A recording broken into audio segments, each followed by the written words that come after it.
पागल कर दिया उनको उन्होंने। ये ज़ाहिर शाह के ज़माने की बात है। तो एक वो कनेक्ट करने की जो उनकी जो सलाहियत थी, रेडियो पाकिस्तान के आर्काइव्स में आज भी उनकी बहुत सारे इंटरव्यूज़ और उनके ओरिजिनल गाए हुए जो गीत हैं वो हैं मौजूद।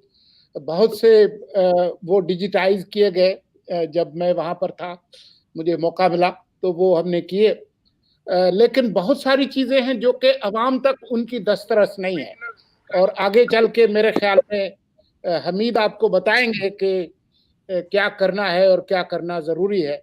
लेकिन ये उनकी एक बहुत ही शानदार एक सलाहियत थी कि वो अपनी मादरी ज़बान पंजाबी और उर्दू के अलावा बाकी तमाम ज़बानों में जो कनेक्ट करने की उनकी जो सलाहियत थी वो बिल्कुल बेमिसाल थी। बिल्कुल। और वो सलाहियत जो है, मैं समझता हूँ कि इससे पहले मैं हमीद साहब से भी बात कर रहा था, आपसे भी बात कर रहा था कि वो चूंकि उनका एक पूरा करियर का आगाज तो पाकिस्तान बनने से पहले हुआ, तो उनकी आवाज़, उनकी जो स्टाइल है उसमें आपको दिखाई देता है ना सिर्फ लाहौर पाकिस्तान की फिल्म इंडस्ट्री, बल्कि उसमें आपको बॉम्बे, कलकत्ता और दीगर जो इलाके जहां पर वो उनका सारा रहा, एक वक्त गुजारा उन्होंने, और उस लिहाज से वो ट्रूली एक जनूबी एशिया का एक, जैसे कहा जाता है, एक फूलदार या फलदार दरख्त भी थी फन का, कि इतनी ज्यादा। और यही वजह है कि जो इतनी बड़े बड़े गुलकार हैं,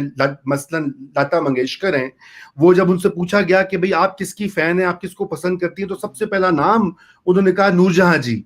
यानी कि ये कितने कमाल की बात है कि लता जैसी जो है, और ये और इनकी जो गायकी भी थी, उसको जाहिर बात है पाकिस्तान और हिंदुस्तान के दरमियान मखासमत भी रही है, कॉन्फ्लिक्ट भी रही है, जंगें भी रही हैं, लेकिन बहुत एक दिलचस्प बात यह है कि वो जब ये मौसीकी की बात आती थी, नूर जहां की बात आती थी, तो वो मतलब चाहे वो ये हों या और स्टार्स हों या और बड़े बड़े मौसीकार हों, वो नूर जहां का फौरन सबसे पहले नाम देते थे। जब वो गई भी हिंदुस्तान में बड़े जमानों के बाद, तो दिलीप कुमार ने उनका इंटरव्यू किया, उन्होंने वहां पे कॉन्सर्ट्स किए, लोग बिल्कुल दीवाने हो गए।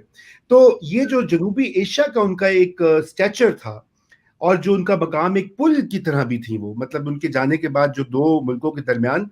तो मैं थोड़ा सा, हमीद आप इस पे थोड़ा सा इलेबोरेट कीजिए कि आप इसको कैसे देखते हो। फिर मैं उमर से यही वाली चीज पूछूंगा, फिर मैं जुगनू से भी यही बात पूछता हूँ।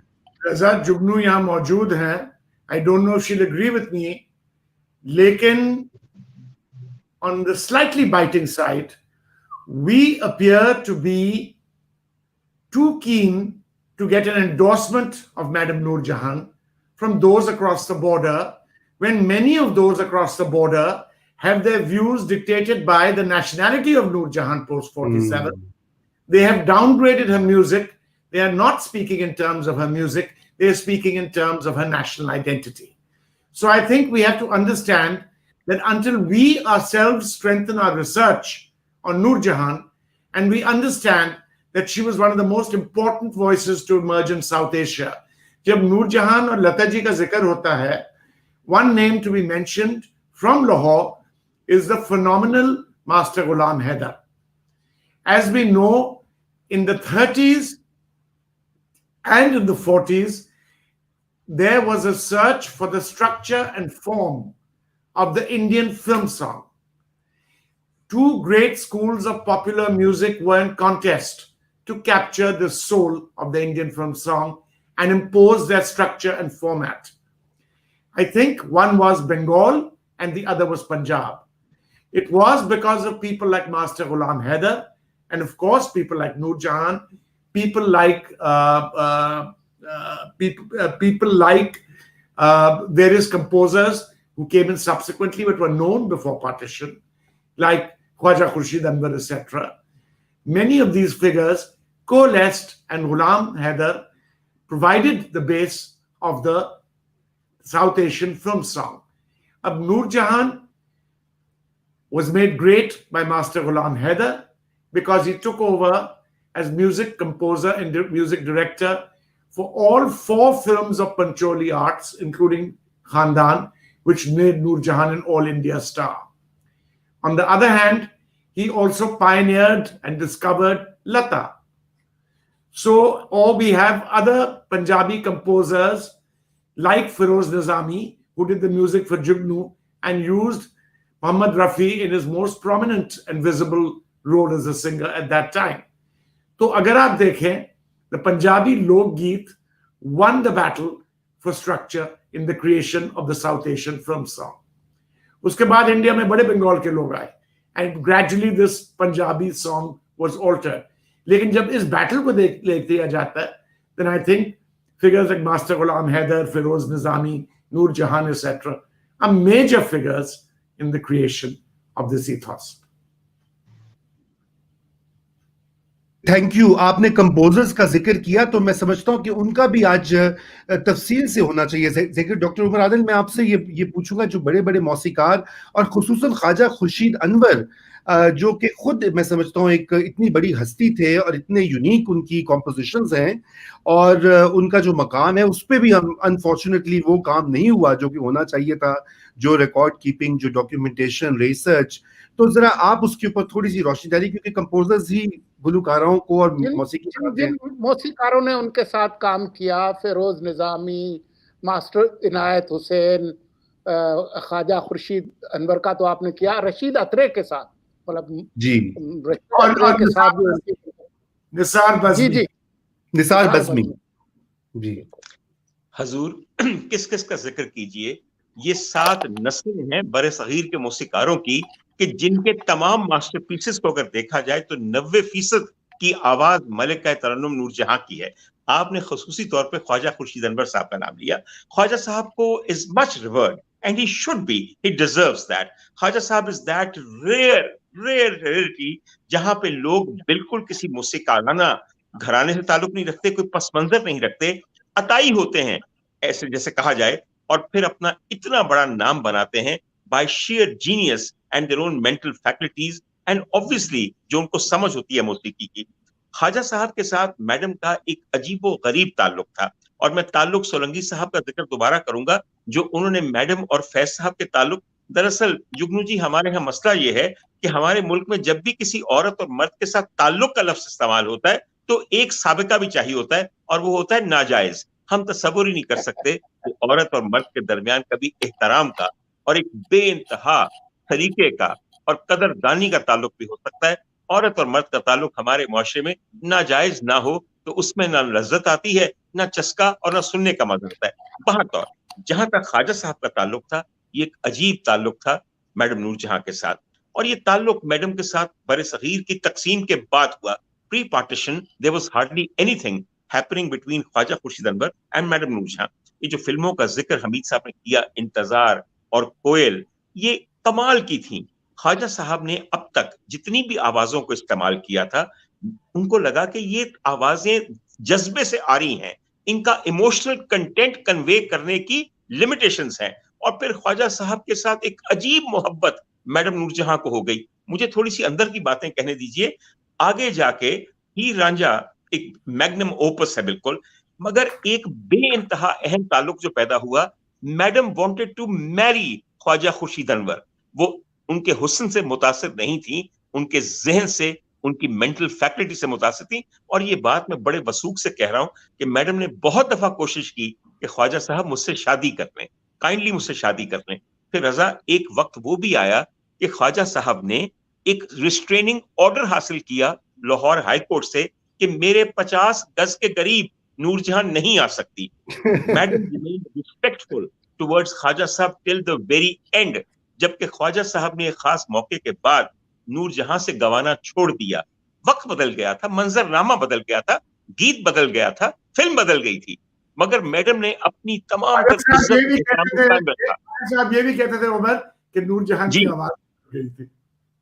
ख्वाजा साहब ये कहते थे ना, मुझे मेरे सामने हमीद साहब बात है कि जब तरन्नुम पहला रिकॉर्ड हुआ तो मैडम ने एक पूरा प्रोग्राम, एक पूरी एपिसोड डेडिकेट की ख्वाजा साहब के गीतों की, और उनको दोबारा रिकॉर्ड करवाया, और ख्वाजा साहब को पैगाम भेजा कि देखिए 40 साल बाद गा रही हूं, कोई फर्क तो नहीं आया. तो उन्होंने कहा कि नहीं नूर जहां वो बात नहीं रही. तो कहने लगी कि मुझ में अगर वो बात नहीं रही तो ख्वाजा साहब आप में वो बात भी नहीं रही, किससे गवा सके मेरे बात. ख्वाजा साहब ने तानसेन के लिए नईरा नूर से एक गाना गवाया, यकीन कीजिए यही कह के कि नूर जहां की आवाज अब कव्वालों जैसी है। यकीन कीजिए Nayyara is a great great singer, मगर ख्वाजा साहब ने अपने आप को एक्सपोज कर दिया कि उनकी धुन हो, उनका ऑर्केस्ट्रा हो, खास साथ उनके असिस्टेंट वजीर अफसल साहब हो, मगर जादू उनके गीतों में नूर जहां ही भरती थी। और आज तक किसी ने सुना कि Umar on record we must say कि जो नूर जहां के गानों की साइकिल है ख्वाजा खुर्शीद अनवर की, without prejudice to any other composer, it is one of the greatest works of South Asian music. Absolutely, absolutely, I agree. From Koel, from Intezar, from Raja, and from these films will always be remembered as some of the greatest forms of music, popular music in the 20th. Absolutely. Magar Hameed Saab, try to take away Nur Jahan's vocals from Khwaja Saab's compositions and you'll realize that they have never achieved the same stature as the films and the songs that you already mentioned. Sir, ये मत भूलिए कि ख्वाजा साहब ने बिल्कुल आखिर में भी एक नूर जहां प्रोटोटाइप से गवाया, और वो हमारी बहुत ही पसंदीदा दोस्त हैं जिनका नाम तरन्नुम नाज है। और नूर तरन्नुम नाज में क्या चीज तलाश कर रहे थे? He was looking for the younger नूर जहां। तो ख्वाजा साहब को पता था कि गीतों को अमर करने के लिए मुझे ऐसी आवाज चाहिए। और ये मत भूलिए कि ख्वाजा साहब ने सुरैया को भी गवाया और फराह को भी गवाया और वत्साला कुमेकर को भी गवाया, मगर जादू जो भरा जाता है। अभी सोलंकी साहब ने जिक्र किया कि रशीद अतरे साहब के साथ मैडम ने बहुत उम्दा काम किया। क्या उम्दा काम किया? बेहतरीन काम किया। हजूर वाला किसी भी कंपोजर के बेहतरीन मास्टरपीसेस को देखिए तो बार बार देखिएगा कि उनके आवाज किसकी है। और उसके बाद नस्ल दर नस्ल रशीद अतरे साहब का एक अपना स्टाइल, उनके बेटे वजाहत अतरे साहब इस दौर में आए हैं, माशाल्लाह कह लीजिए, या पंजाबी फिल्मों का लुड्डी है जमालो पाव वाला दौर है। वैसे लुड्डी है जमालो का यहाँ गीत का जिक्र मैंने खास तौर पे किया है। जो अच्छी माएँ होती हैं वो बच्चों को बचपन में अच्छे गीत और अच्छी मौसीकी सुनाते हैं। मेरी एक जानने वाली हैं, बड़ी पढ़ी लिखी, बहुत उम्दा खातून, मगर रिकॉर्ड प्लेयर पे या कैसेट प्लेयर पे लुड्डी है जमालो गाया करती थी। और उनका छोटा सा बच्चा था, उसका नाम भी भला सा है, वो उसी गाने को सुन के उस रिकॉर्ड प्लेयर के गिर्द लुड्डी डालता रहता था। और ऐसा ये जो बचपन की लुड्डियां है ना, इनका अजर बाद में मिलता है। आज मेरा और आपका दोस्त वो एक दुनिया में जाना माना मौसीकार और गुलकार है। बस ऐसी माएँ चाहिए हमें जो बच्चों को लोरियां दें तो नूर जहां की आवाज में और गीत सुनाएं तो नूर जहां के। भाई वो बीबी सुन रही हैं जाके वहां पर, जिनके लिए मैं सब कह रहा हूँ कि नहीं, क्योंकि इस कदर वो इस वक्त बुक्कल मार के बैठी हूँ तो लगता है सुनाई उनको पूरा दे रहा, या कुछ देर बाद सुनाई देगा, और जो उसका रिस्पॉन्स है वो भी कुछ देर बाद आएगा। बाहर तो कभी ना कभी तो आएगा ही। अच्छा सर, दूसरी बात जो एक बहुत जरूरी है, ये जरूर समझिए कि सर नूर जहां के अंदर माया दास का लम्स था। Hamid, this is a better Urdu for the Midas touch. खुदा की कसम, जिस मौसीकार की धुन को हाथ लगाया उसे अमर कर दिया। ऐसे कितने ही मौसीकार हैं जिनके बारे में आपको बताऊं कि उनका सिर्फ एक गीत मकबूल हुआ, और वो गीत किसकी आवाज में था? मलिका तरन्नुम मादाम नूर जहां। इन्हें भी पहचानिए, जिनकी तस्वीर आप दिखा रहे हैं, ये मास्टर इनायत हुसैन साहब हैं, और ये भी एक गजब के आदमी थे। क्या क्या उम्दा चीजें मैडम के साथ ये बना गए हैं, उर्दू में भी और पंजाबी में भी। आखिर में जरा सा मैं जिक्र करना चाहता हूं, वक्त बदल गया, नए मौसीकार आ गए, रिदम पैटर्न्स बदल गए, हमारी तमाम की तमाम डिक्शन बदल गई, musical diction of the Punjabi film song and also the Urdu film song. मुझे वो वक्त याद है कि मेरा बचपन था, तो एक साहब थे जो पहले ढोलकिए थे और मुजंग के मौसीकारों से उनका ताल्लुक था, उस्ताद अल्ताफ हुसैन ताफो साहब। उनका एक गाना आया कि सुन वे बलोरी अख वाले, और उसके बाद एक गाना आया मुंडा शहर लाहौर था, मेरे दिल ते तीर चलावे। रजा, वक्त बदला तो नूर जहां ने खुद को बदला। एक बात मैं खालिद साहब के बारे में कहना चाहता हूं, जब आपने कामयाबी और अजमत का सफर किसी एक हमसफर के साथ शुरू किया हो, मगर एक मोड़ पे आके आप प्लेटफॉर्म पे बैठ जाएं, मगर आपका हमसफर किसी दूसरी तेजगाम गाड़ी पे बैठ के नई मंजिलों की तरफ चला जाए, तो प्लेटफॉर्म पे बैठे हुए हमसफर को बहुत दुख होता है। नीड आई से मोर? No, you have said it more than enough. Thank you, doctor साहब। मैं जुगनू, अगर आपको मेरी आवाज आ रही है तो मैं यही वाली चीज जो आपसे फरीदा खानम और नूर जहां का जो आपस में ताल्लुक था और जो उनका एक रिलेशनशिप था, उसके बारे में भी लाहौर में बहुत सी बातें मशहूर हैं, और बहुत उस जमाने में भी आज भी वो एनेक्डोट्स जो हैं वो दोहराए जाते हैं। तो थोड़ा सा उनके बारे में बताइए डॉक्टर साहब, आपको भी पता है उसके बारे में, लेकिन मैं चाहता हूँ कि आप दोनों की शायद वर्जन्स जो है अलग अलग हों, तो क्योंकि दोनों ही बहुत बड़ी गुलकाराएं थी। जुगनू, आपको मेरी आवाज आ रही है क्या? आई थिंक वो राब्ता हमारा फिर से मुनक़ता हो गया। तो मैं ये हम इस पॉइंट पर आते हैं दोबारा। ये डॉक्टर साहब, मैं ये जो कलेक्टर्स का इशू आपने शुरू में उठाया हमीद, आपने कहा कि जो बहुत सारी कलेक्शन हैं जो कि लोगों के पास हैं वो शेयर नहीं करते, क्योंकि गोइंग फॉरवर्ड उसके बगैर ना तो हम रिकॉर्ड कर सकते हैं ना कोई म्यूजियम बना सकते हैं। आप ये बताइए कि ये आखिर मामला क्या है और किस तरह से उन लोगों को कन्विंस किया जा सकता है? देखें, I think first of all there needs to be a government funded archive. It doesn't require huge amounts of money, but we have to understand कि नूर जहान साहिबा के जो recordings हैं, अब recordings का मसला जो है, कुछ recordings जो हैं सोलंकी साहब के पास, मुझे सुनकर दर्द होता है क्योंकि वो खिसक चुके हैं. We need to, Nur Jahan's voice has gone through so many different kinds of recordings, 78 RPM, 45 RPM, 33 RPM. When we have moved to the digital age, we have managed to change the speeds and change the layer of her music. अगर आप पुराने तवे सुने EMI के, HMV के, जिसमें नूर जहान की आवाज है, it is like a miracle from heaven. Even those of us who have master recordings today from that period, वो तवे की आवाज जो है, the original master, उसकी आवाज नहीं आती. We have to realize that Nur Jahan's life was a social document. We have to realize it was a great legacy of music. We have to realize that there is a tremendous film legacy as well. Nur Jahan की फिल्में भी थी. We have to prioritize this group of materials, put them in an archive, reprocess them, develop the negatives, preserve the negatives, restore everything, because Nur Jahan herself is like a node of Pakistan studies. I said at the time of her death that we don't know what a Pakistani is if we don't know what the voice of Nur Jahan is. बहुत उम्दा जुमला आपने कहा कि पाकिस्तान की शनाख्त और पाकिस्तानी होना जो है वो नूर जहां की आवाज और उनके फन, उनकी कॉन्ट्रीब्यूशंस के बगैर वो मुमकिन नहीं. तो ये जो एकेडमी बनाने का मामला है, आगे बढ़ने का मामला है, सोलंकी साहब आप इस पे कैसे देखते हैं? इसको कैसे हम इम्प्लीमेंट कर सकते हैं? और क्योंकि ये लेगेसी जो है, ये पूरा खजाना जो है, ये मुस्तकबिल के लिए आने वाले नस्लें, हमारे नौजवान जो हैं आज, उनके लिए भी उसको प्रिजर्व करना बहुत जरूरी है.